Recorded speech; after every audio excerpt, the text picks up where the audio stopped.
In the early days of shipbuilding, workers would take their hats and they would cover them with tar and they would set them in the sun. That's what protected their noggins from the objects that were falling from the decks above on the ships. Nowadays, you can leave the tar at home, you can set it aside. Today's hard hats are comfortable, they're easy to wear, and they're safe. Now, most of our clients, they're looking for protection from falling objects, like this. This is type 1 protection. Now, if you're also looking for impact from the side, like say a guy at the driving range or maybe a Major League Baseball player, go Royals, then you're gonna want some type 2 protection. But impact isn't the only safety concern. Some of you have to worry about electrical hazards as well. And the most protective hard hat on the market for that is Class E. That's what I'm wearing now. It's rated up to 20,000 volts. If you were to touch an electrical terminal, you would be totally protected. However, I would highly recommend not doing that. So you've got your E, your electrical hard hat. The next level down from that is G, or your general hard hat. It is rated up to 2200 volts. After that, you've got your type C. Now type C, I highly recommend because it is vented. It can be vented. It does not have any conductive protection though. However, in Florida, at the end of October, like it is now, when you're sweating, these are a much better choice. All right, so let's look at some other do's and don'ts. Say you want to wear your hat backwards, like my friend David here.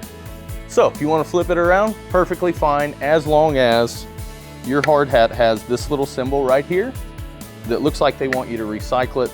It's not what it means. It means that you can take this suspension out, flip it around, and wear it backwards if that's your style. So what if you're cold? You want to wear your hoodie underneath your hard hat? Well, it's a bad idea. They're not designed for that. They're designed for a positive fit, and when you put a hoodie or other bulky hats underneath them, it throws off the engineering. You're vulnerable and you're not compliant with OSHA's regulations. So if you're cold, we've got plenty of other solutions to help you with that. So how long can a hard hat stay in service? Just like fall protection, head protection is meant to save your life only once. If it takes an impact, you get rid of it. Also, any hard hat made of high impact plastic, just like this one, is meant to be disposed of after 5 years. If you're not sure when your hard hat was manufactured, you can find it right here.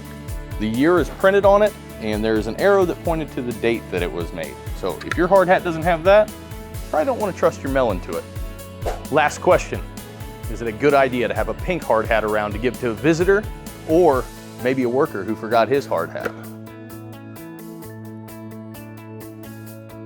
Absolutely it is. If you have any other questions about this or any other safety concerns, please don't hesitate to get in touch with your industry specialist. Have a great week and stay safe. You're the boss!